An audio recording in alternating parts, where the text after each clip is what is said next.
सांसारिक जीवन जगत बुझ्ने, यसबाट विरक्त भई राग द्वेष जस्ता क्लेशहरूबाट मुक्त हुने अभ्यास गर्नु नै बौद्ध धर्मको उद्देश्य हो। यस्तो अभ्यासको लागि गुम्बालाई सबैभन्दा उपयुक्त थलो मानिन्छ। नेपालमा बौद्ध गुम्बा तथा विहारहरूको संरक्षण, सम्वर्धन तथा बौद्ध दर्शनको अध्ययन र विकास गर्नका लागि बौद्ध दर्शन प्रवर्धन तथा गुम्बा विकास समितिको स्थापना गरिएको हो। ऐतिहासिक पुरातात्विक महत्त्वका गुम्बाहरूको संरक्षण र सम्वर्धन गर्नका लागि विक्रम सम्वत 2041 सालमा गुम्बा तथा लामा व्यवस्था समिति र 2045 सालमा गुम्बा व्यवस्था तथा विकास समितिको रूपमा स्थापित भएको थियो। समय परिस्थितिको परिवर्तन सँगसँगै समय सापेक्ष रूपमा अझ व्यवस्थित र प्रभावकारी ढङ्गले कार्य गर्नको लागि 2066 सालमा बौद्ध दर्शन प्रवर्धन तथा गुम्बा विकास समितिको रूपमा सञ्चालित छ। देशभरका 77 जिल्लामा 2200 भन्दा बढी गुम्बाहरू छन्। भगवान बुद्धको शान्तिका सन्देशलाई मानव हितको लागि उपयोग गर्न बौद्ध मार्गी परम्परा अनुसार ध्यान, शिक्षा, पाठ र पूजा गर्ने ठाउँ नै गुम्बा हो, जहाँ लामा तथा आनीहरू बस्छन्। धर्म ईश्वरसित जोडिएको मानिसको आस्था र विश्वासका साथै जीवन मृत्युसँग पनि उत्तिकै सामिप्यता रहेको हुन्छ। बौद्ध दर्शन प्रवर्धन तथा गुम्बा विकास समितिका अध्यक्ष श्री फुपू छेम्बे शेर्पा खेन्पो गेसे थुप्तेन जिग्डेल बताउनुहुन्छ, चाहे ईश्वरलाई पाउने उद्देश्यले होस् या पुण्य कमाउने लक्ष्यले होस्, हामीले छेडछेडमा धर्म गर्नुपर्छ भन्ने गर्दछौँ। उहाँ थप्नुहुन्छ, बौद्ध मार्गीहरूका लागि धर्मको अर्थ बुद्धले दिनुभएको शिक्षा हो, जसबाट हामी वर्तमान भ्रम र असन्तुष्टिबाट मुक्त हुँदै होस र आनन्दको अवस्थामा पुग्न सक्छौँ। के भन्नुहुन्छ त देशभर रहेका गुम्बा र विहारको संरक्षण तथा सम्वर्धनका लागि अध्यक्ष फुपू छेम्बे शेर्पा। अब अहिले हाम्रो पूर्वीय दर्शन, विशेष गरी बौद्ध चाहिँ बुद्धको सिद्धान्त दर्शनहरू पनि अहिले विश्वभरि चाहिँ यसको तत्काल आवश्यकता पनि सबैले महसुस गर्दै आएको छ। अब यसमा पनि अब हामीले चाहिँ बुझ्नुपर्ने, आम चाहिँ मानिसले बुझ्नुपर्ने चाहिँ के हुँदाखेरि अहिले तपाईँले भन्नुभएको जस्तो बुद्धको दर्शन, धर्म र संस्कृति भन्ने तीनटा पाटो हुन्छ हैन। त्यो बुद्धको दर्शन आफैमा एउटा भइहाल्यो, त्यसपछि धर्म भयो, त्यसपछि संस्कृति बौद्ध धर्मावलम्बीहरूको। तर अब अहिले धेरै मान्छेको बुझाइमा चाहिँ यो सांस्कृतिक पाटोलाई नै उसले धर्म भनेर बुझिरहेको र सिद्धान्त त अझै धेरैले नबुझेको अवस्थाहरू छन्। त्यसले गर्दाखेरि सिद्धान्तको लागि चाहिँ हामीले अब बुद्धको दर्शनको अध्ययन गर्नु पर्यो, जो त्रिपिटक भन्छौँ हामी, विनय पिटक, अभिधर्म पिटक चाहिँ हैन, सूत्र पिटक। यो चाहिँ विशेष गरी बुद्धको दर्शनहरू। अब बुद्धको दर्शन सबै व्याख्या गरेर त अब अहिले सकिँदैन, तर सारमा भन्ने हो भने हरेक बौद्ध धर्मावलम्बीले बुझ्नुपर्ने र बौद्ध धर्मावलम्बी नभए पनि हामी हरेक नेपालीले, किनभने बुद्ध नेपालमा जन्मेको भएको कारणले कमसेकम बुद्धको सिद्धान्त हामीलाई अलिकति जानकारी हुनुपर्छ, त्यो आवश्यक हुन्छ। त्यो भयो भने हामीलाई पनि नेपाली हुनुको गर्व र नेपाल बुद्धमा के भन्छ नेपालमा बुद्ध जन्मेको भन्नलाई हामीलाई गर्व हुन्छ। त्यसले गर्दाखेरि बुद्धको सिद्धान्त भनेको चाहिँ प्रत्यय समुत्पादको सिद्धान्त र अहिंसाको आचरण भन्ने चाहिँ यो बुद्धको दर्शन हो। यो चाहिँ एकदम तपाईँको सठिकमा भन्नुको मतलब के त भन्दाखेरि यो संसारको जति पनि चिज उत्पत्ति भएको छ, यो सबै एकले अर्कामा निर्भर भएर उत्पत्ति भएको बाहेक स्वतः स्फूर्त ढङ्गले आफै उत्पत्ति भएको त्यस्तो कुनै पनि चिज छैन। त्यो एउटा चाहिँ बुद्धको इन्टरडिपेन्डेन्ट सिस्टम जो छ नि होइन, डिपेन्डेन्ट एन्ड राइजिङ भन्ने त्यो हो। त्यसले गर्दा त्यसपछि दोस्रो चाहिँ अहिंसा हैन, बुद्ध चाहिँ अहिंसाको आचरण चाहिँ त्यो हो। त्यसकारण सिद्धान्तमा प्रत्यय समुत्पादको सिद्धान्त, आचरणमा अहिंसाको आचरण, यही नै मूल मर्म हैन, यसलाई नै चाहिँ हो। त्यसले गर्दाखेरि बुद्धको चाहिँ मैत्री, करुणा, मुदिता, उपेक्षा जो चाहिँ चतुर्वर्म विहार शिक्षा छ हैन, यो हामी सबैले चाहिँ जीवनमा लागू गर्नुपर्छ सिद्धान्तको कुरा। अब धर्म एउटा छ हैन, हामीले विभिन्न चाहिँ अब पूजाहरू गर्छौँ हैन, चाहिँ पाठ पूजाहरू गर्छौँ। त्यसपछि के तपाईँहरू हामी पूजाहरू चढाउँछौँ, धेरै पुण्य आर्जन गर्नेहरूको काम गर्छौँ, त्यस्तो आफ्नो ठाउँमा छ। चाहिँ परिक्रमा गर्नेदेखि लिएर चाहिँ त्यो बनाउनेदेखि निर्माणदेखि लिएर सबै कुराहरू छन्। अब संस्कृति पाटो भनेको चाहिँ अहिले बौद्ध धर्मावलम्बीहरूको, त्यो चाहिँ बौद्ध धर्मावलम्बीहरूको चाहिँ हामी चाहिँ काज क्रिया, मर्दा, जन्मिँदा हैन, अरू चाहिँ जो संस्कारहरूमा चाहिँ हामीले कार्यक्रम, त्यो चाहिँ बढी जस्तो चाहिँ बौद्ध सांस्कृतिक पाटो। तर अहिले हाम्रो धेरै जस्तो चाहिँ अब यहाँ नेपालमा चाहिँ बौद्ध मात्रै नभएर अहिले वैदिकको पनि भनौँ न हैन, वैदिक धर्म र बौद्ध धर्म र किराँत अहिले जो हामी पूर्वीय सभ्यतामा यो छ जुन सिख जैन अब यो सबै पूर्वीय दर्शन हो यो भित्रमा सबैमा अब समस्या के भइदियो त भन्दाखेरि हामी जन्मले चाहिँ बौद्ध भयौँ तर अझै अध्ययन र कर्मले बौद्ध हुन सकेको छैन। त्यस्तै अब वैदिक धर्ममा पनि जन्मले वैदिक धर्म भयो अध्ययन र कर्मले वैदिक हुन सकेको छ। अब किराँतमा पनि त्यस्तै हो, जन्ममा किराँत भयो तर अध्ययन र कर्मले अझै किराँत हुन सकेको छैन आम मान्छे चाहिँ। अब गुरुहरू होला होइन, त्यसले गर्दाखेरि हामी चाहिँ अहिले जन्मले मात्रै हामी त्यो भयौँ कि अध्ययन र कर्मले हुन सक्यौँ। त्यस कारणले धर्म बुझ्नको लागि चाहिँ दर्शन बुझ्नको लागि चाहिँ अध्ययनको जरुरी पर्दछ। जस्तो हिन्दू चाहिँ के भन्छ वैदिक धर्ममा भन्ने नै 4वटा वेदको कुरा गर्छ होइन, सामवेद यजुर्वेद चाहिँ होइन ऋग्वेद अर्थवेद, यो 4वटा दर्शन हो नि त। यो दर्शन त कसैले पढ्या हुँदैन, यो अध्ययन हुँदैन। बौद्धको भने त्रिपिटक हो, यसको अध्ययन हुनु पर्यो पहिला, त्यसको लागि विद्यालय हुनु पर्यो विश्वविद्यालय हुनु पर्यो।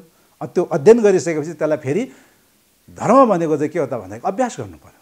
धर्म भनेको चाहिँ जस्तो म एउटा बौद्ध धर्म मान्ने बुद्धको सिद्धान्त चाहिँ के भन्छ अनुसरण गर्ने भएको एउटा भिक्षु भएको नाताले म बुद्ध धर्मप्रति आस्था गर्छु, तर म अरू धर्मलाई पनि म सम्मान गर्छु। जस्तो वैदिक धर्मलाई म सम्मान गर्छु होइन, अरू चाहिँ विभिन्न धर्महरू छन् सबै धर्मलाई म सम्मान गर्छु, तर आस्था आफ्नो धर्म। त्यस्तै अरू धर्मले पनि आफ्नो धर्ममा आस्था गर्ने तर अरूलाई सम्मान गर्ने। यो भयो भने चाहिँ हाम्रो धार्मिक सद्भाव कायम हुन्छ। नेपाल त अब बहुजाति बहुधार्मिक बहुभाषिक राष्ट्र हो, त्यसले गर्दाखेरि हामीले यो हाम्रो एक सदियौँदेखि हाम्रो यो जुन एक किसिमको सद्भाव छ त्यो खलबलिन हुँदैन।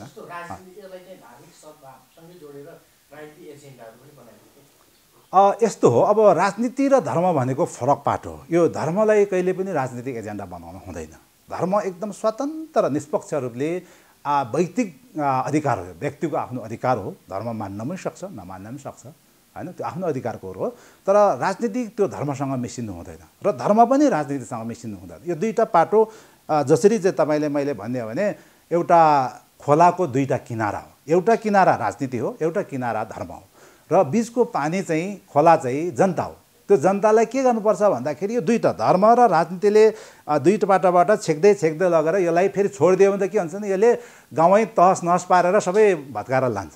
त्यसलाई छेक्दै छेक्दै लगेर समुद्रमा मिसाउने, जनता आफ्नो तालले अविरल भोगिरहेको हुन्छ। त्यसले गर्दाखेरि यो दुइटैले तर फेरि धर्मले पनि राजनीतिलाई वाच गरिरहेको र राजनीतिले पनि धर्मलाई वाच गरेर एकले अर्कालाई त्यसरी चाहिँ चेक एन्ड ब्यालेन्सको सिस्टममा हामीले लानु सक्यौँ र यसलाई एउटा नैतिकताको चाहिँ त्यो गर्ने विकास गर्ने, एउटा चाहिँ भौतिक संसारको विकास गर्ने हिसाबले यो दुईवटा लान सक्यौँ भने चाहिँ राम्रो हुन्छ। अन्यथा फेरि यो दुईवटा मिसिन थाल्यो भने त्यसले चाहिँ फेरि अघि तपाईँले भने जस्तो समाजमा समस्या आउन सक्छ, फेरि धार्मिक सद्भावहरू खलबलिने होइन, हाम्रो यो चाहिँ जातीय सद्भावहरू खलबलिने त्यो आउँछ। तर त्यस्तोको लागि हामी जस्तो गुरुहरू र तपाईँ जस्तो एउटा सचेत चाहिँ होइन तपाईँको राष्ट्रको चौथो अङ्ग वर्गहरू चाहिँ अलिकति सचेत हुँदा र अलिकति अगाडि बढ्यो भने सायद त्यस्तो नहोला।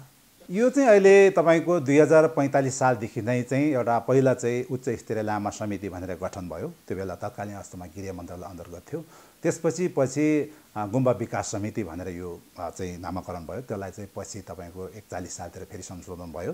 यो चाहिँ अहिलेसम्म अब यो गठन अध्यादेशको भरमा हामी यो चलिरहेको छौँ र त्यसपछि अब यो तपाईँको अहिले यो 2013 सालको ऐनको विकास समिति ऐन अन्तर्गत हामी चाहिँ चलिरहेको छौँ, निर्देशित भइरहेको छौँ र यो पछि गएर फेरि हामीले यसको नाम संशोधन गरेर बौद्ध दर्शन प्रबन्धन गुम्बा विकास समिति भनेर यो चाहिँ यसको त्यो भएको छ र यसको कार्यक्रममा चाहिँ विशेष गरी हामीसँग अब सीमित स्रोत साधन भएको कारणले गर्दाखेरि धेरै ठुलो हामीले हजुर हामीले सोचे जस्तो सबै काम चाहिँ पुरा गर्न सकेको छैन। तर हाम्रो सीमित स्रोत साधनभित्रै पनि बसेर हामीले विशेष गरी अब यसको नामैले पनि काफी छ, तपाईँको बौद्ध दर्शन प्रवर्धन तथा गुम्बा विकास समिति भनेपछि तपाईँको दर्शन बुद्धको शिक्षालाई चाहिँ आम जनमानसमा कसरी लान सकिन्छ भन्ने एउटा शिक्षाको पाटो भयो।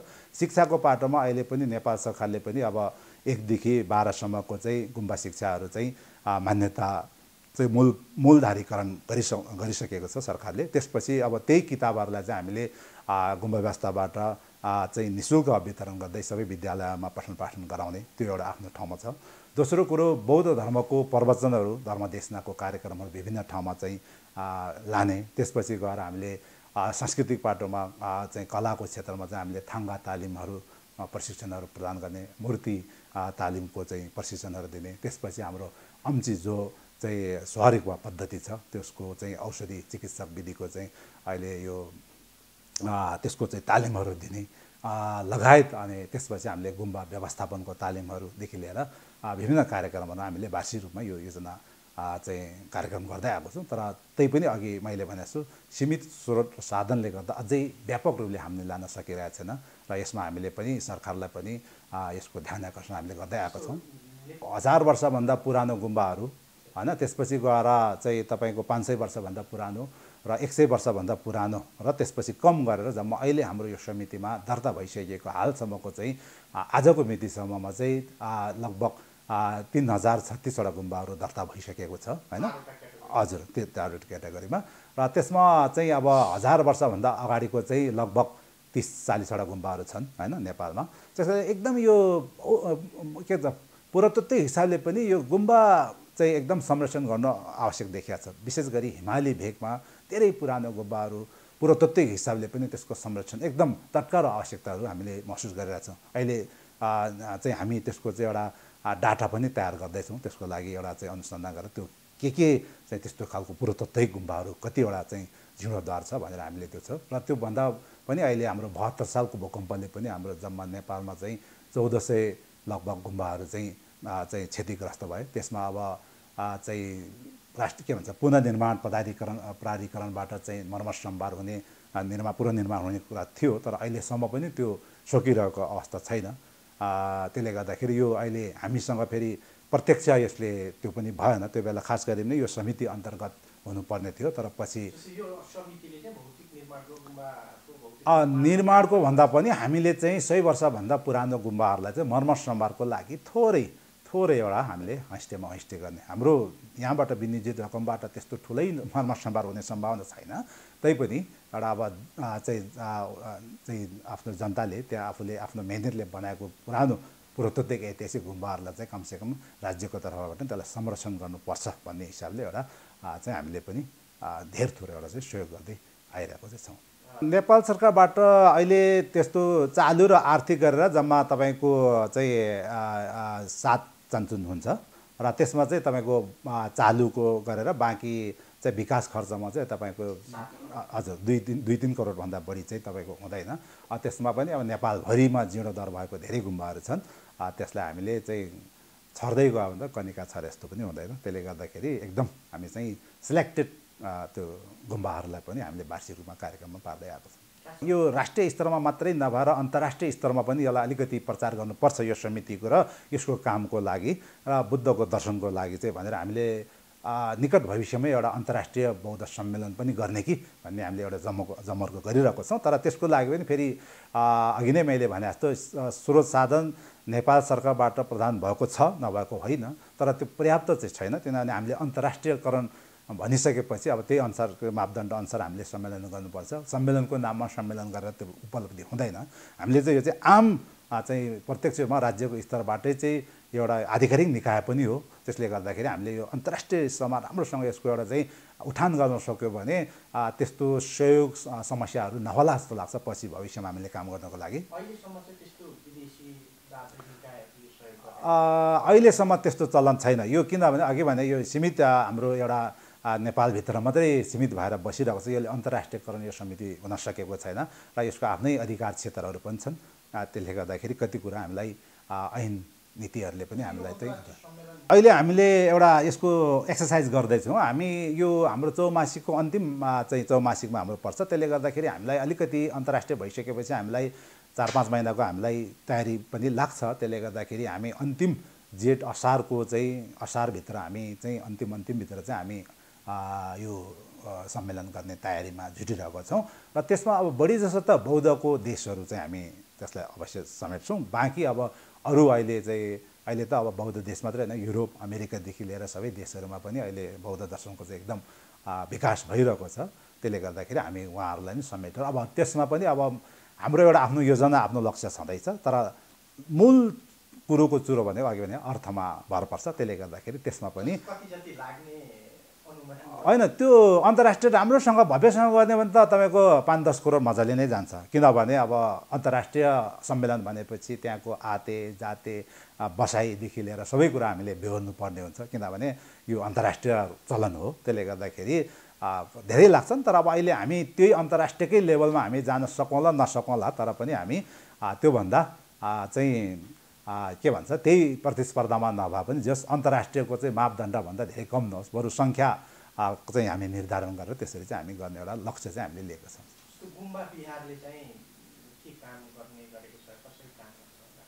गुम्बा र बिहार भनेको चाहिँ के भन्दाखेरि अघि भने मैले दर्शन, बुद्धको दर्शनको अध्ययन अध्यापन र अभ्यास गर्ने थलो हो। यो शैक्षिक थलो पनि हो, आध्यात्मिक थलो पनि हो। तर अब आम मानिसको बुझाइमा चाहिँ के छ भन्दाखेरि गुम्बा भनेको एउटा मन्दिर हो, त्यो यसो पूजा गर्ने चाहिँ त्यति मात्रै सोच्छ। तर त्यसो होइन। खास गरी भने गुम्बा अहिले यसलाई हामी राज्यको निकाय पनि यसलाई बुझ्न जरुरी छ र आम जनमानसले पनि, सारा नेपालीले पनि बुझ्न जरुरी छ। गुम्बा भनेको मन्दिर मात्रै होइन। यो अघि भने मैले एउटा चाहिँ बौद्ध दर्शनको अध्ययन गर्ने, अध्यापन गर्ने र अभ्यास गर्ने शैक्षिक थलो, आध्यात्मिक थलो, यो दुईटै हो। त्यसले गर्दाखेरि अब अहिले चाहिँ हाम्रो चाहिँ एउटा मन्दिरको रूपमा मात्रै चाहिँ एउटा बुझाइ छ। त्यो चाहिँ मेरो विचारमा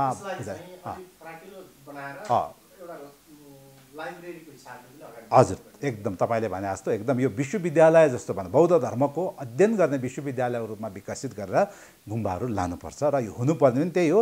र बुद्धको कालमा पनि गुम्बा भनेको त्यसरी नै त्यसकै लागि निर्माण भएको, पूजापाठको लागि मात्रै। पूजापाठ त हामी घरमै पनि गर्न सक्छौँ नि, होइन। तर गुम्बा भनेको चाहिँ भाषामै भन्यो भने अहिले यो खास गर्ने गोन्पा हो, भोट भाषामा चाहिँ यसलाई गोन्पा हो। तर अपभ्रंश भएर गुम्बा भन्ने शब्द लेख्यो। गुम्बा भनेको त्यो कुनै अर्थ हुँदैन। गोन्पा भनेको चाहिँ के त भन्दा एकान्त, बस्तीदेखि 2-3 किलोमिटर टाढा एकान्त सुनसान ठाउँमा, त्यहाँ के भने अध्ययन गर्नलाई पनि विघ्न बाधा नहोस्, ध्यान गर्नलाई पनि विघ्न बाधा नहोस्, अभ्यास गर्नलाई पनि विघ्न बाधा नहोस् भन्ने हेतुले बस्तीभन्दा अलिकति टाढो सुनसान ठाउँमा भनेको। तर त्यो पछि हाम्रो चाहिँ अपभ्रंश भएर गुम्बा भन्ने भयो। खास गरी गोन्पा हो शब्द चाहिँ।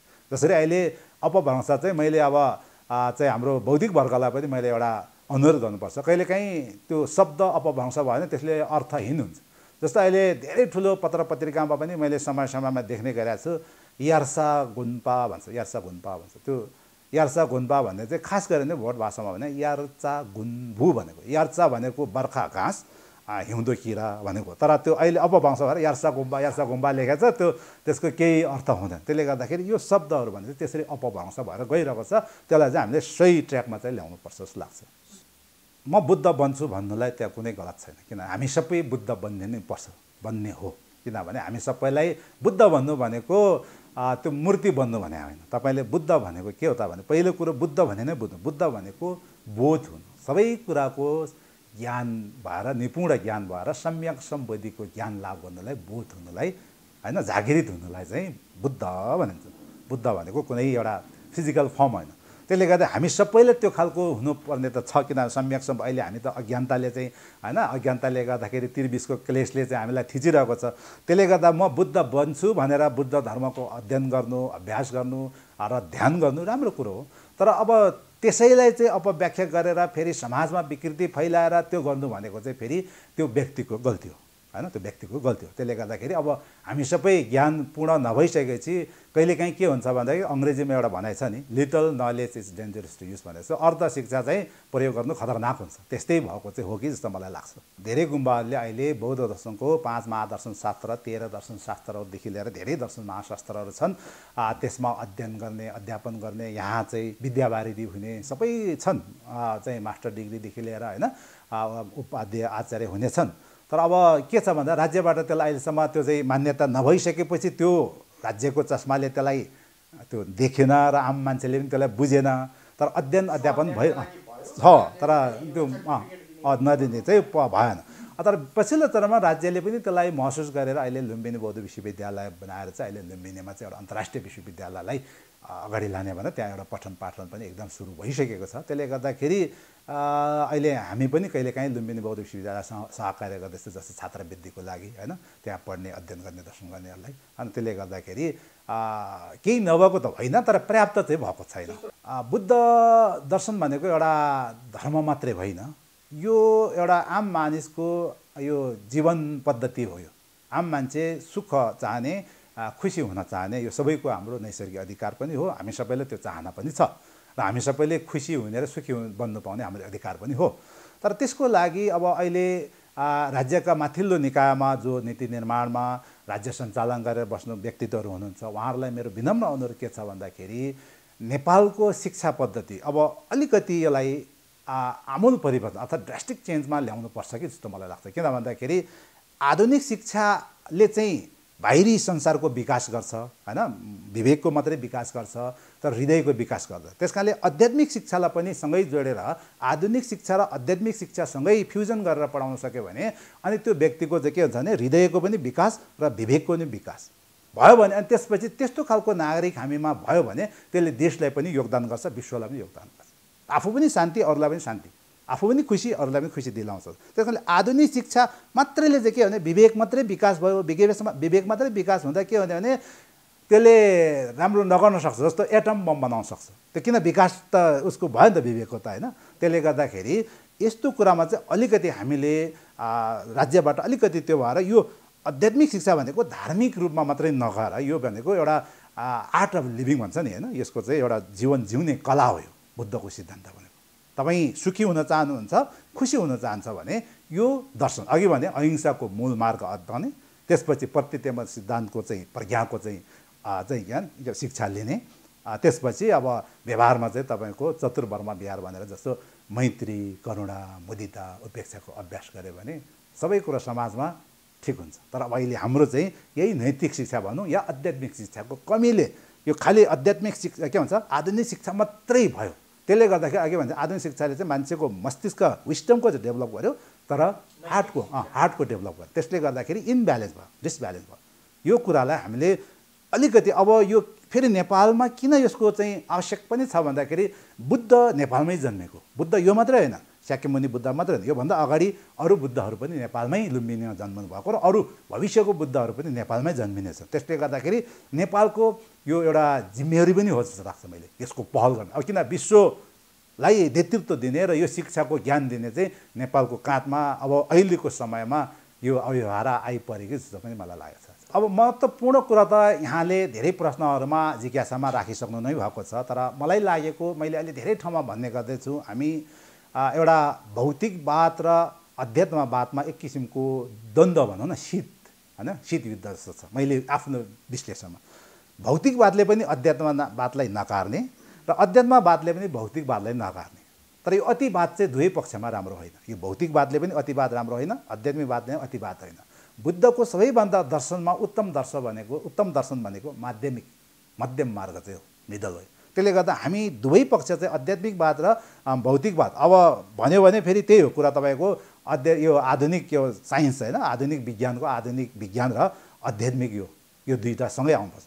आधुनिक विज्ञानले बाहिरी संसारको विकास गर्छ र आध्यात्मिक यो के भन्छ ज्ञानले चाहिँ भित्री हामी संसार अहिले हामीले बुझेको छैन। हामी सबै प्रत्येक व्यक्तिमा हामीभित्र एउटा संसार छ, हरेक व्यक्तिको भित्र एउटा संसार छ। त्यो संसार चाहिँ कुहिएर गनाएर ढङढङदै भइसक्यो अनि बाहिर मात्रै झिलिमिली राखेर त्यो हुँदैन। त्यसले गर्दा पहिलो कुरा हाम्रो भित्री संसार पनि सँगसँगै विकास गरेर यस्तै बाहिर जस्तो सुन्दर फुल रोपेको सुन्दर चाहिँ बास्ना आउने होइन राम्रो चिल्लोहरू बनाउनु पर्यो। त्यसले गर्दाखेरि अहिले समस्या के भने आन्तरिक संसारको चाहिँ खालि व्यवस्था गरियो, बाहिरी संसारको मात्रै धेरै ध्यान गरियो। त्यसले गर्दाखेरि यो दुईटालाई हामीले सँगसँगै लानुपर्नेछ र त्यसपछि आन्तरिक संसार विकास भएपछि चाहिँ त्यसले खुसी प्रदान गर्छ, त्यसपछि बाहिरी संसार विकास भएपछि चाहिँ सुख प्राप्त गर्छ। त्यस कारणले सुख र खुसी दुइटै चाहिँ प्राप्त गर्नको लागि जो तत्काल आवश्यक छ त्यसको लागि चाहिँ आधुनिक शिक्षा र आध्यात्मिक शिक्षा नै सँगै लानुपर्छ र त्यो हाम्रो अबको अहिलेको अब नयाँ पिँढी आउनेहरूलाई चाहिँ विवेकको पनि विकास र हृदयको पनि विकास भएको जनशक्ति उत्पादन गर्न चाहिँ यही नै मेरोबाट सुरु चाहिँ यहाँबाट हुनुपर्छ कि जस्तो मलाई लाग्छ। काठमाडौँमा पाइलेपिच्छे मठ, मन्दिर, चैत्य, गुम्बा र बिहार भेटिन्छन्। यहाँका पुराना सम्पदाहरूको संरक्षण त जरुरी छ नै, सम्पदाको महत्त्व बुझ्न उत्तिकै आवश्यक छ। शान्तिका अग्रदूत सिद्धार्थ गौतम बुद्धको जन्मस्थल लुम्बिनीमा आकर्षक बुद्धका गुम्बाहरू छन्। यी गुम्बाहरू पर्यटकका लागि आकर्षक बन्ने गरेका छन्। बौद्ध धर्म संस्कृतिको सम्वर्धन गर्न, भगवान बुद्धको शान्तिका सन्देशलाई मानव हितको लागि उपयोग गर्न र बौद्धहरूले आफ्नो आस्थाको अभ्यास गर्ने र शिक्षा हासिल गर्न देशभर रहेका गुम्बा र बिहारहरूको संरक्षण तथा सम्वर्धन गरी व्यापक प्रचार प्रसार गर्न आवश्यक देखिन्छ।